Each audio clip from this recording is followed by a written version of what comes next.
Assalamualaikum warahmatullahi wabarakatuh. Kembali lagi dengan saya Fitri Handayani dan Pak Hendi di channel MA Plus Keterampilan Manda Proeksis. Nah, tadi kan kita sudah belajar bagaimana cara mengambil foto tumbuhan dan hewan. Sekarang kita akan belajar bagaimana caranya mengambil foto makanan. Langsung saja kita tanya ke Pak Hendi ya. Nah, Hendi, bagaimana sih cara mengambil foto makanan yang bagus itu? Sebetulnya sebelum saya menjelaskan tentang memotret makanan, ini sebetulnya ada sejarah panjangnya dari food photography ini. Food photography itu adalah awalnya adalah still fotografi.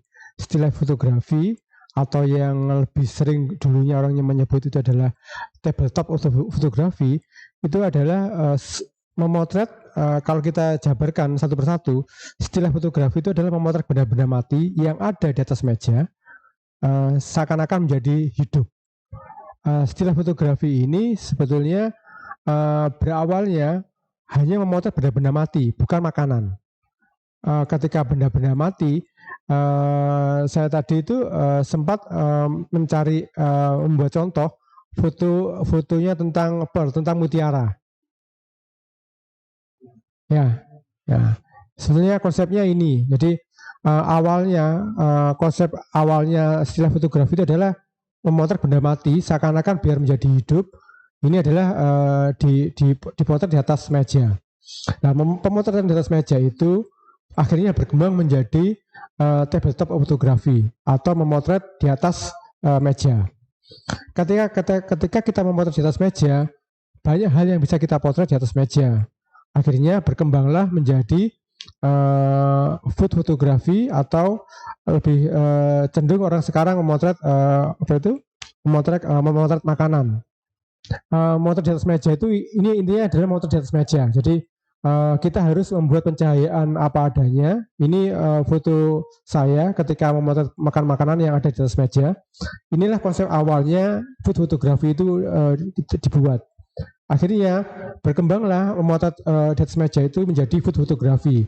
Kita bisa lebih fokus ke food fotografinya. Kita tidak perlu, ini adalah foto dokumentasi aja, memotret di atas meja itu seperti apa, still life food photography itu seperti apa, settingnya seperti ini, platingnya.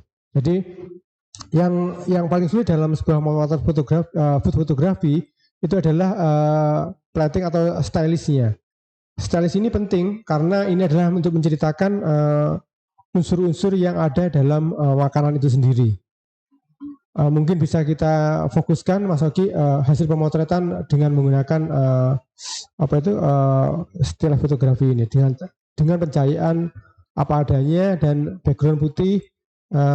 Saya selalu senang memotret benda di atas putih karena tampilannya akan lebih menarik.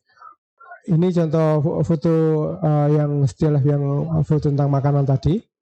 Jadi kenapa saya harus memberikan contoh foto ini lebih detail? Karena kita harus ketika food fotografi itu adalah menceritakan tentang makanan, kita harus tahu detailnya. Daging itu seperti apa, warnanya seperti apa, kesegarannya seperti apa, sayurannya, makanan dan pisau di situ hanya sebagai pelengkap. Jadi fokusnya tetap komposisinya kita atur di posisi sebelah kanan. Dengan begitu pemirsa fotografi, pemerhati fotografi akan tahu yang dimaksudkan di sini daya tariknya adalah dalam kemasan daging itu, dalam kemasan makanan itu ada daging di dalamnya, irisan daging. Itu memang saya buka biar tahu dalamnya adalah isiannya daging. Itu konsepnya food fotografi awalnya. Terus akhirnya ketika kita berkembang food fotografi, kita harus memfokuskan dan menggunakan F-nya. Kalau bisa itu aperturnya bukannya yang lebar, karena kita harus memberikan ketajaman hanya pada satu sisi. Backgroundnya, latar belakangnya tidak perlu, tapi detailnya itu yang paling penting. Jadi itu ada sosis dengan ada mayones, hiasan mayones, toppingnya mayones. Itu harus kita fokuskan, kita detailkan. Untuk efek blurnya itu adalah efek-efek lensa.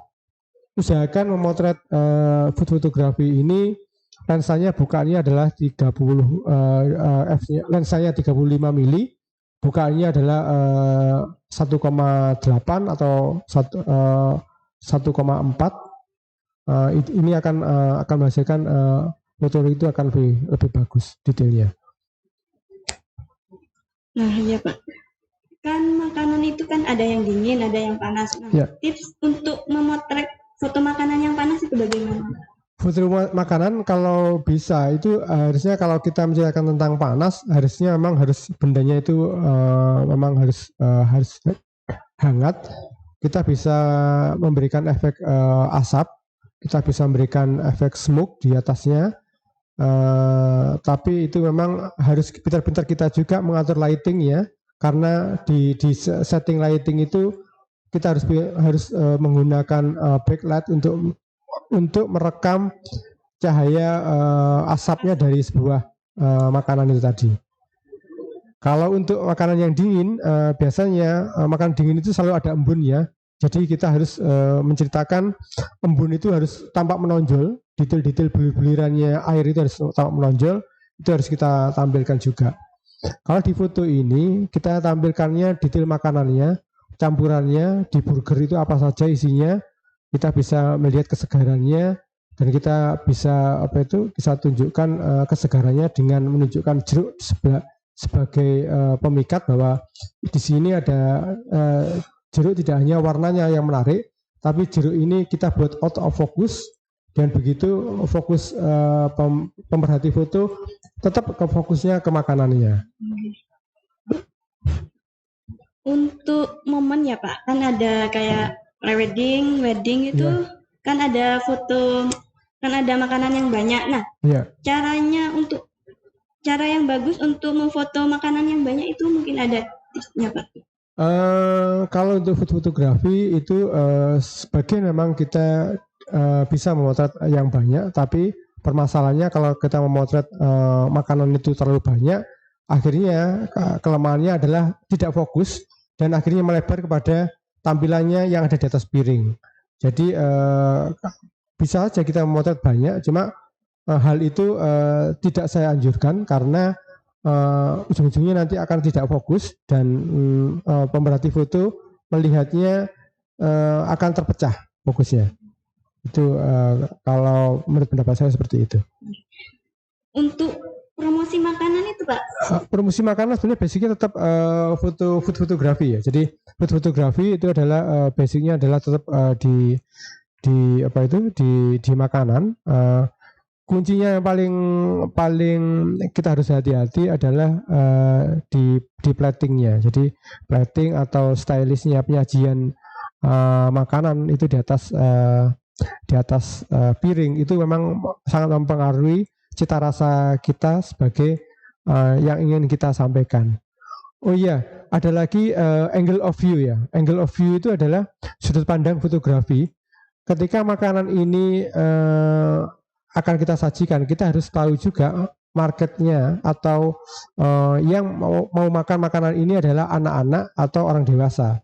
Ketika orang dewasa, makanannya itu harus menampilkan itu di atas meja dan posisinya harus di bawah kita, seakan-akan sudut pandang makanan itu adalah sudut pandang orang dewasa. Jadi sudut pandang kamera itu adalah sudut pandang mata dewasa untuk melihat makanannya itu. Itu. Untuk memotret makanan yang kecil-kecil itu kayak bubble gitu. Bubble kita harus ekstra hati-hati juga. Kita harus lebih detail lagi. Kita harus menyiapkan propertinya lebih siap lagi, karena ketika memotret barang-barang yang lebih kecil lagi, mau gak mau lensa kita harus menggunakan lensa tambahan untuk detail biar lebih fokus pada subjek makanannya, bukan melebar kemana-mana ke lainnya. Cukup dari kami ya Pak. Ya. Sudah, mungkin ada tips-tips yang lain yang mau disampaikan untuk kita? Tidak ada cara lain untuk kita belajar fotografi.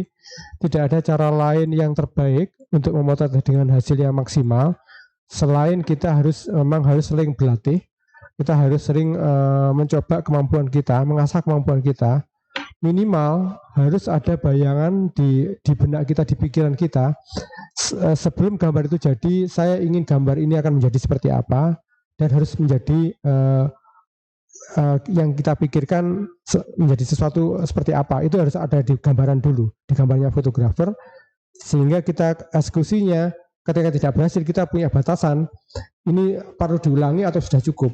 Jadi fotografer itu harus punya sudut pandang sendiri. Sebelum dia memotret, dia sudah tahu hasilnya akan seperti apa, dan begitu ketika foto yang dia difoto tidak menghasilkan apa yang ada di pikirannya, dia bisa mengulangi untuk mendapatkan foto yang ada di benaknya. Jadi mau gak mau harus sering latihan. Mungkin cukup dari saya ya Pak pertanyaannya. Ya. Terima kasih untuk tips-tipsnya. Nah, tadi itu penjelasan dari Pak Andi tentang tips bagaimana membuat foto makanan yang menarik. Nah, sekian dulu dari kami ya. Wassalamualaikum warahmatullahi wabarakatuh. Waalaikumsalam warahmatullahi wabarakatuh.